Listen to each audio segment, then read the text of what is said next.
IT job కోసం try చేస్తున్నారా? Coding ట్యూటర్‌లో ట్రైనింగ్‌తో పాటు స్టైఫండ్ అండ్ 100% జాబ్ గ్యారంటీ.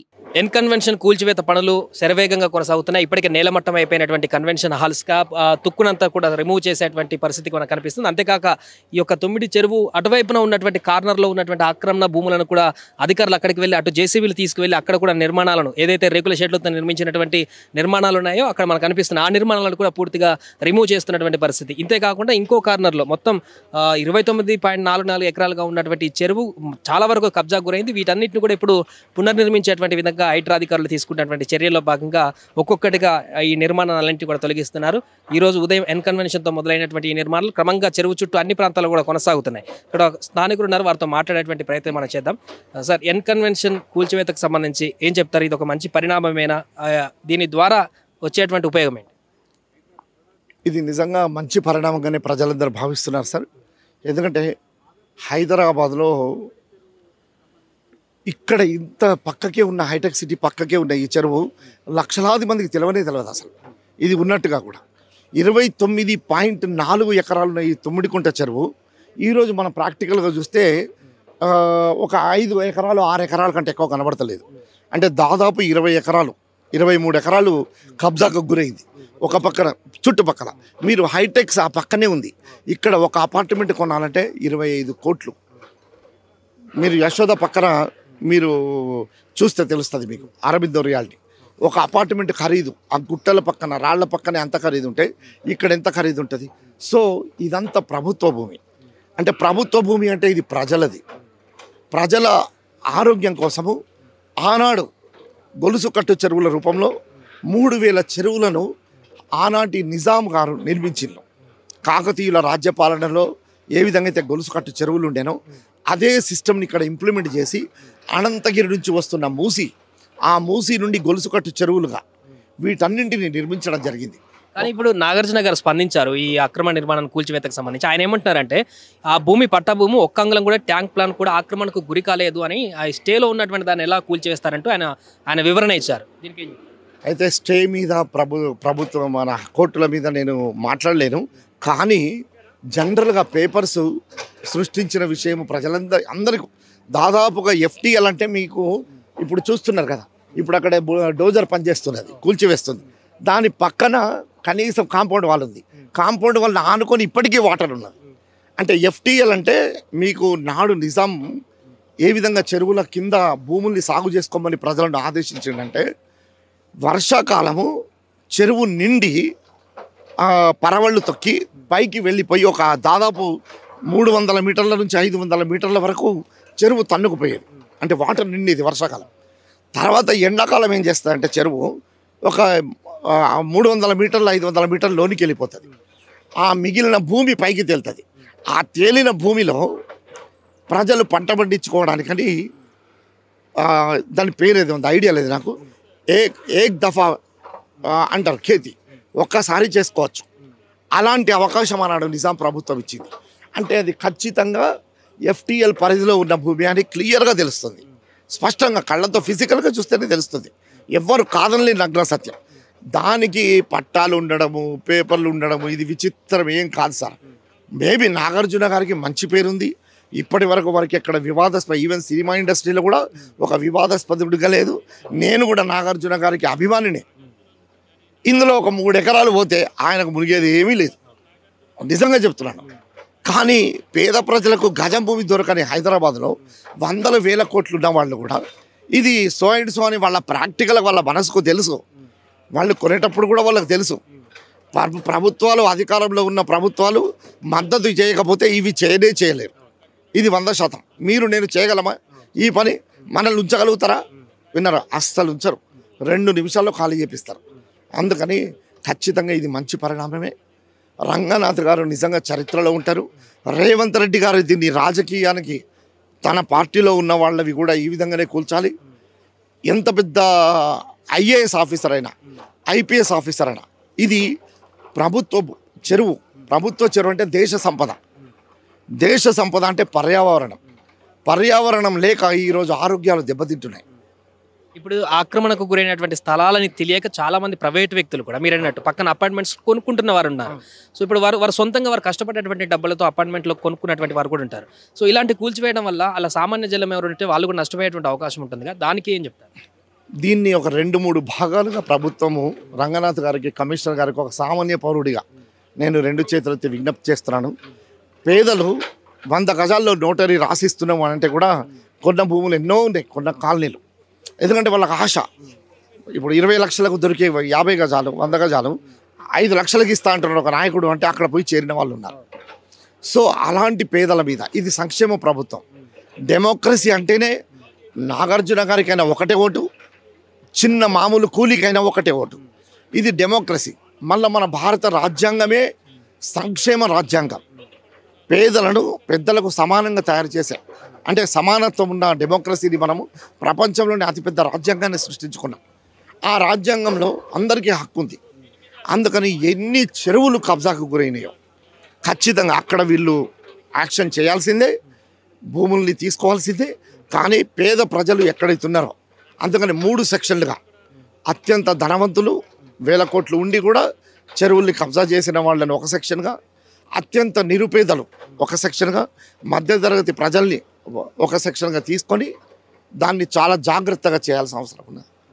అదే మొత్తానికి ప్రస్తుతం ఈ కన్స్ట్రక్షన్కి సంబంధించి మొత్తం కూల్చివేత కార్యక్రమం అయితే కొనసాగుతుంది. ఇలాంటి నిర్మాణాలు ఏమున్నా కూడా అన్ని కూడా కూల్చివేయాలంటూ కూడా ఎక్కడటువంటి స్థానికులు కూడా చెప్తున్నారు. దీనికి సంబంధించి తాజాగా అటువైపు ఇంకా అవతల సైడ్ కూడా చెరువుకు ఒకవైపులా ఎన్కన్వెన్షన్ ఉంటే ఇంకొక వైపులో ఉన్నటువంటి చిన్న చిన్న నిర్మాణాలను కూడా షెడ్లన్నింటి కూడా కూల్చివేస్తున్నారు అధికారులు. అయితే దీనిపైన అక్కినేని నాగార్జున కూడా స్పందించారు. ట్విట్టర్లో 2 రకాల ట్వీట్ని ఆయన చేయడం జరిగింది, ఇంగ్లీష్లో తెలుగులో. అదొకసారి మనం చదివేటువంటి ప్రయత్నం చేద్దాం. స్టే ఆర్డర్లు మరియు కోర్టు కేసులకు విరుద్ధంగా ఎన్కన్వెన్షన్కు సంబంధించి కూల్చివేతలు చేపట్టడం బాధాకరం. మా ప్రతిష్టను కాపాడుకోవడం కోసం, కొన్ని వాస్తవాలను తెలియజేయడం కోసం మరియు చట్టాన్ని ఉల్లంఘించేలా మేము ఎటువంటి చర్యలు చేపట్టలేదని తెలుపట కొరకు ఈ ప్రకటన జారీ చేయడం మైనదని నేను భావిస్తున్నాను. ఆ భూమి పట్టా భూమి ఒక్క అంగుళం కూడా ట్యాంక్ ప్లాన్ కూడా ఆక్రమణకు గురి కాలేదు. ప్రైవేటు స్థలంలో నిర్మించిన భవనం ఇది. కూల్చివేత కోసం గతంలో ఇచ్చిన అక్రమ నోటీస్ పైన స్టే కూడా మంజూరు చేయబడింది. స్పష్టంగా చెప్పాలంటే కూల్చివేత తప్పుడు సమాచారంతో లేదా చట్టవిరుద్ధంగా జరిగింది. ఈరోజు ఉదయం కూల్చివేతకు ముందు మాకు ఎలాంటి నోటీస్ కూడా జారీ చేయలేదు. కేసు కోర్టులో ఉన్నప్పుడు ఇలా చేయడం సరికాదు. చట్టాన్ని గౌరవించే పౌరుడిగా కోర్టు నాకు వ్యతిరేకంగా తీర్పునిస్తే కూల్చివేత నేనే నిర్వహించి ఉండేవాడిని. తాజా పరిణామాల వల్ల మేము ఆక్రమణలు చేశామని, తప్పుడు నిర్మాణాలు చేపట్టామని ప్రజలకు తప్పుడు సంకేతాలు వెళ్లే అవకాశం ఉంది. అభిప్రాయాన్ని పోగొట్టుకునేదే మా ప్రధాన ఉద్దేశం. అధికారులు చేసిన ఈ చట్ట విరుద్ధ చర్యలకు వ్యతిరేకంగా మేము న్యాయస్థానాన్ని ఆశ్రమిస్తాం. అక్కడ మాకు న్యాయం జరుగుతుందని ఆశిస్తున్నాం అంటూ ఆయన ట్వీట్ చేయడం జరిగింది. సో పూర్తిగా ఆయన ఇది చట్టవిరుద్ధంగా జరుగుతుంది కూల్చివేత, మాకు ఎలాంటి నోటీస్ ఇవ్వలేదంటూ కూడా ఆయన ట్విట్టర్లో ఆయన పోస్ట్ ద్వారా వెల్లడిస్తున్నారు. కానీ ఇది పూర్తిగా చెరువు మధ్యలో ఉంది. ఇది ఏంటంటే బఫర్ జోన్ కూడా కాదు, ఖచ్చితంగా FTL పరిధి. ఆ చెరువు మధ్యలోనే ఒక గోడలాగా దాన్ని నిర్మించి పూర్తిగా ఆ నిర్మాణం చేయడం జరిగింది. కాబట్టి ఇది పక్కాగా కబ్జా భూమి అంటూ కూడా ఇక్కడ అధికారులు కానీ మిగతా స్థానికులు కానీ చెప్తున్నటువంటి పరిస్థితి.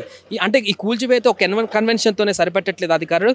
ఈ చెరువు చుట్టుపక్కల ఉన్నటువంటి అనూహ్యంగా ఇక్కడ కూల్చివేతలు చేస్తున్నటువంటి JCBలు అనూహ్యంగా బయటికి వెళ్ళి అటువైపు ఆ చివరిలో ఉన్నటువంటి అక్కడ ఉన్నటువంటి చిన్న చిన్న రేకుల షెడ్లతో కూడుకున్నటువంటి అక్కడ కొన్ని నిర్మాణాలు ఉన్నాయి.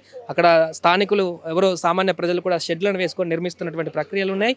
అక్కడ చెత్తను కలెక్ట్ చేసేటువంటి లేదా వేస్టేజ్ని కలెక్ట్ చేసేటువంటి ఇనుమును కలెక్ట్ చేసేటువంటి కొన్ని అక్కడ గోదాంలాగా ఉన్నట్టు కనిపిస్తున్నాయి. అంతేకాకుండా చిన్న రేకుల షెడ్లు ఇతరత్ర ఉన్నాయి. వాటన్నింటిని కూడా అక్కడికి JCBలు తీసుకువెళ్ళి భారీగా పోలీసులు అధికారులు అక్కడికి తీసుకువెళ్ళి కూల్చివేతలు చేస్తున్నటువంటి పరిస్థితి మనకు కనిపిస్తుంది. పూర్తిగా ఆ రౌండ్ కూడా పూర్తిగా ఇటువైపు కనిపించేటువంటి పరిస్థితి. ఇంకొక స్థానికులు ఉన్నారు, వారితో మాట్లాడేటువంటి ప్రయత్నం చేద్దాం. ఈ కూల్చివేతలకు సంబంధించి వాటి గురించి మీరు చెప్పండి. ఎన్కన్వెన్షన్ కూల్చివేతనే కానీ అటువైపులో ఉన్నటువంటి చెరువు మిగతా ప్రాంతాల కూల్చివేతకు సంబంధించి కానీ ఎట్లా చూస్తారో ఏం చెప్తారు? నేను ప్రైవేట్ ఎంప్లాయీ అండి. ఇది చాలా మంచి శుభ పరిణామం అండి. ఎందుకు అంటే ఇలా భూ కబ్జాలు చేసి కోర్టులు ఆస్తి గల భూ కబ్జాదారులు చాలామంది ఉన్నారండి.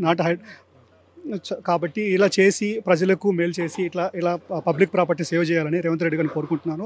ఎందుకంటే దీనివల్ల రేవంత్ రెడ్డి గారికి ఉపయోగం లేదు. పొలిటికల్ నాకు తెలిసి ఇది బ్యాకప్ చాలా నష్టం జరుగుతుంది. కాబట్టి ఒక డెసిషన్ తీసుకున్నారు. కాబట్టి ఖచ్చితంగా ఇలాంటి కబ్జాలు చాలా ఉన్నాయి నాకు తెలిసి. Not only Telangana, through out India చాలా ఉన్నాయి. ఇవంతా పబ్లిక్ ప్రాపర్టీ, చాలా పబ్లిక్ మనీ. ఇవి ఇలా చేస్తే నాకు తెలిసి ఒక 50,000 crores వరకు సేవ్ అవుతుంది through out India. So 50,000 crores money భూ కబ్జాదారులు ఇట్లా అనుభవిస్తున్నారంటే కామన్ ప్రజలకు ఏమైనా ఉపయోగం అండి. ఇప్పుడు దీనికి సంబంధించి నాగార్జున గారు స్పందించారు. ట్విట్టర్లో ఒక ట్వీట్ చేశారు ఎన్ కన్వెన్షన్ కూల్చివేతకు సంబంధించి. అది పట్టా భూమి, ఒక్క అంగుళం కూడా ట్యాంక్ భూమి మేము కబ్జా చేయలేదు, చట్టం కూడా మాకు నోటీసులు ఇవ్వలేదు, చట్ట విరుద్ధంగా ఈ కూల్చివేతలు జరుగుతున్నాయి అనుకుంటున్నాం అంటూ ఆయన ఒక స్టేట్మెంట్ ఇచ్చారు. దానికి సంబంధించి ఏం చెప్తారు? ఇప్పుడు రేవంత్ రెడ్డి గారికి నాగార్జున గారికి గొడవలేం లేవు. దీనివల్ల రేవంత్ రెడ్డి గారికి ఒక సింగిల్ రూపాయి ఆదాయం ఏమి ఉండదు.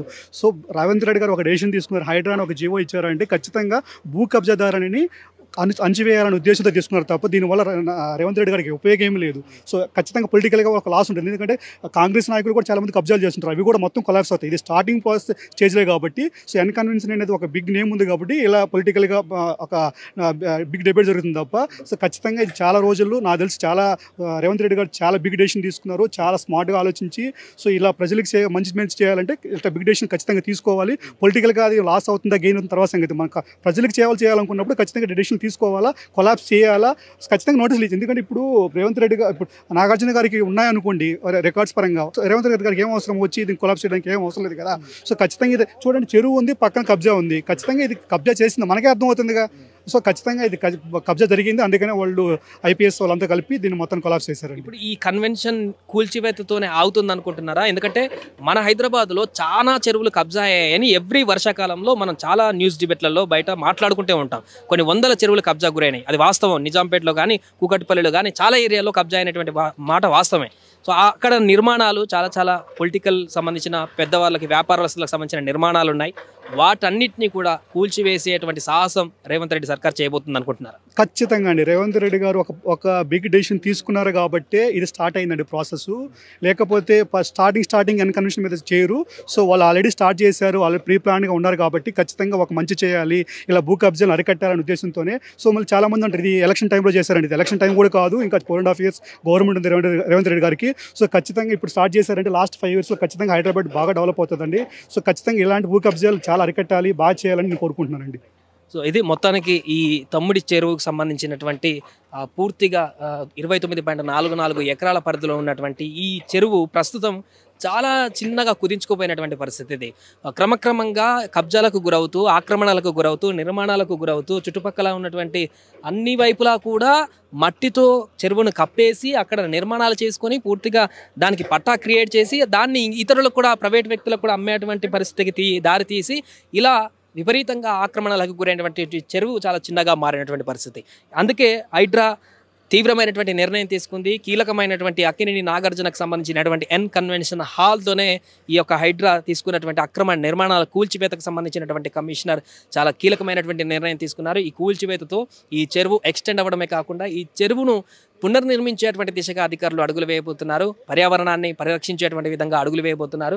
ఒక కన్వెన్షన్తోనే కాకుండా ఈ చెరువుకు నలుదిక్కులా ఉన్నటువంటి అక్రమ నిర్మాణాలు అటువైపు చూస్తున్నాం. అధికారులు అక్కడ కొంత స్థానికులు కూడా కొంత అక్కడ గుమికూడినట్టుగా మనకు కనిపిస్తుంది. అక్కడ కూడా రేకుల షెడ్లు, ఇల్లులు కూడా ఉన్నాయి, వాటిని కూడా కూల్చివేస్తున్నారు. మరొక వైపు ఈ కార్నర్లో కూడా కొన్ని నిర్మాణాలు కనిపిస్తున్నాయి, వాటిని కూడా కూల్చివేసేటువంటి దిశగా అడుగులు వేయబోతున్నారు అధికారులు. ఏదేమైనా కూడా ఈరోజు మొదలైనటువంటి ఈ యొక్క కూల్చివేతల పర్వం అయితే రాష్ట్ర వ్యాప్తంగా కూడా తీవ్ర చర్చనీయాంశంగా మారింది. దీంతో పాటు ఇంకా అక్రమ నిర్మాణాలు, ఎంత బడా బాబుల అక్రమ నిర్మాణాలైనా కూల్చివేసేటువంటి దిశగా హైడ్రా ముందుకు వెళుతుందా లేదా అనేది వేచి చూడాలి. కెమెరామెన్ మైపల్తో సాయి, ఎన్ కన్వెన్షన్ నుంచి.